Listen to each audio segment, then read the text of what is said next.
क्या हाल है दोस्तों, फिर से स्वागत है आपका इंटरेस्टिंग टीवी पे। दोस्तों आज की वीडियो बहुत स्पेशल है, इसलिए इन तक जरूर देखना। दोस्तों आज की इस वीडियो में हम फिर से बात करने वाले तपस के बारे में, लेकिन आज की इस वीडियो में इसको लेकर कुछ पॉजिटिव न्यूज है दोस्तों आपके लिए। इंडियन आर्म्ड फोर्सेस की जो जॉइंट रिक्वायरमेंट थी, वहां तपस को 30,000 फीट की ऑल्टीट्यूड और 24 आवर्स की इंड्योरेंस देनी थी, लेकिन ये यूएवी 28,000 फीट की ऑल्टीट्यूड और 18 आवर्स की इंड्योरेंस देने में सक्षम है। यानी कि करंट फॉर्म में ये यूएवी ट्राई सर्विसेज की यूनिफाइड रिक्वायरमेंट को पूर्ण करने में सक्षम नहीं हो पाएगी, और इसी वजह से माना जा रहा था कि इस प्रोजेक्ट को बंद कर दिया जाएगा शायद, लेकिन या फिर इसको रिजेक्ट कर देंगे। लेकिन अब रिपोर्ट्स आ रही है कि इंडियन नेवी इस यूएवी को अपने बेड़े में शामिल करेगी और अंडमान से ऑपरेट किया जाएगा। देखिए यूएवी को लेकर जब से हम लोग बात कर रहे हैं, तब से ये बात सामने आती है कि हर एक रिक्वायरमेंट के लिए 24 आवर्स की इंड्योरेंस और 30,000 फीट की ऑल्टीट्यूड नहीं चाहिए होती है, और वो नॉच बिलो वाली रिक्वायरमेंट को एड्रेस करने के लिए अगर तपस को भारतीय सेना में अपने बेड़े में शामिल करेंगी भारतीय सेना, तो तपस की चारों तरफ से एक जो इकोसिस्टम बनेगा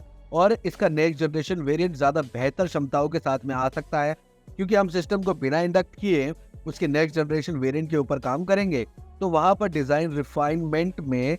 यूजर इनपुट्स नहीं जाएंगे और एक्चुअल ऑपरेशन के दौरान ये मशीन कैसे काम करती है उसका फीडबैक नहीं जाएगा, और फिर से नेक्स्ट जनरेशन वेरिएंट को लेकर जो काम किया जाएगा वहां पर उसके सक्सेसफुल होने के चांसेस उतने ज्यादा नहीं रह पाएंगे। हम लोगों को ये समझनी पड़ेगी दोस्तों कि इंडियन आर्म्ड फोर्सेस के पास में बजट एक लिमिटेड मात्रा में होता है और वो हर तरीके की सिस्टम अपने बेड़े में शामिल नहीं कर सकते हैं। लेकिन अगर आप तपस की कॉस्ट देखें और उसको रीपर के साथ में कंपेयर करें, तो आप समझेंगे कि ये बहुत कम कॉस्ट में अवेलेबल सिस्टम है दोस्तों, और इस सस्ती इंडिजिनियस सिस्टम है, और अगर लिमिटेड रिक्वायरमेंट के लिए भी इंडक्ट किया जाता है तो ये सिस्टम भारतीय सेनाओं को वो क्षमताएं देगा जो अभी उनके पास में अवेलेबल नहीं है दोस्तों। इसके अलावा इकोसिस्टम के हिसाब से अगर भारत में ये सिस्टम बनने शुरू हो जाएंगे, तो स्टार्टअप कंपनीज, एमएसएमई और दूसरी कंपनीज जो इसके पार्ट सप्लाई करेंगी, उनका एक इकोसिस्टम बनेगा, और जब नेक्स्ट जनरेशन वेरिएंट के ऊपर काम करेंगे तो आपके पास में ऑलरेडी सप्लायर अवेलेबल होंगे। इनमें से कुछ कंपनीज आगे चलकर ज्यादा काम करने में भी इंटरेस्टेड होंगी, और उस हिसाब से अभी जो काम सरकारी कंपनीज को दिया जाता है वो इन कंपनीज को मूव किया जा सकेगा। इसके अलावा ट्राई सर्विसेज की जो जॉइंट रिक्वायरमेंट है, उस रिक्वायरमेंट को एड्रेस करने के लिए जो प्रैक्टिकल यूएवी एक टर्बो प्रॉप बेस्ड यूएवी होना चाहिए, और हालांकि तपस की केस में डीआरडीओ की तरफ से काम बंद नहीं किया जाएगा, इसके ऊपर काम चलता रहेगा, और डीआरडीओ की तरफ से ज्यादा पावरफुल इंजन इस यूएवी के ऊपर माउंट किया जाएगा, और उस इंजन से कोशिश की जाएगी कि ये ट्राई सर्विसेज रिक्वायरमेंट को एड्रेस किया जाए। दोस्तों यहाँ पर हम कहेंगे कि प्रैक्टिकल एप्लीकेशन के लिए अगर आपकी रिक्वायरमेंट 30,000 फीट की ऑल्टीट्यूड है,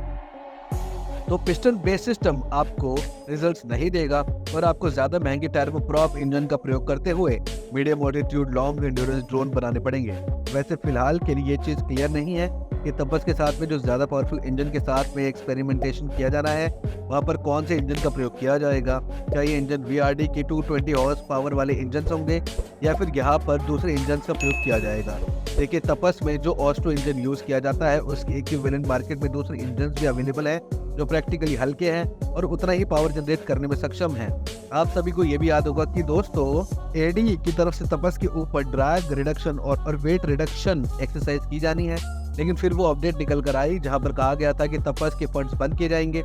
और इसी वजह से वो क्वेश्चन उठा था कि क्या वो एक्सरसाइज आगे बढ़ाई जाएगी या फिर नहीं। देखिए इस पॉइंट ऑफ टाइम पर एश्योरिटी के साथ नहीं कहा जा सकता कि तपस के साथ में एग्जैक्टली क्या एक्सरसाइज की जाएगी, लेकिन यहाँ पर एक चीज क्लियर है दोस्तों कि इंडियन नेवी की तरफ से इस यूएवी को कुछ नंबर में अपने बेड़े में शामिल किया जाएगा, और तपस का प्रयोग करते हुए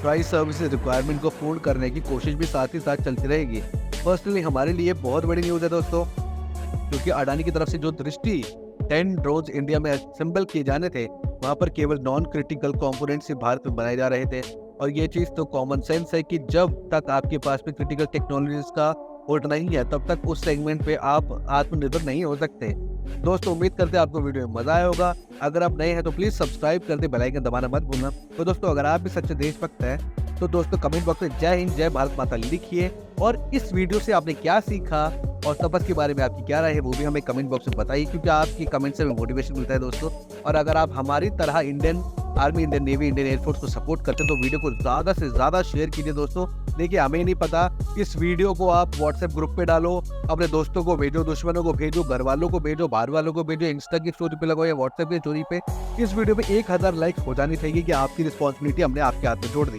फिर मिलेंगे एक और नई वीडियो में, तब तक के लिए धन्यवाद। जय हिंद दोस्तों।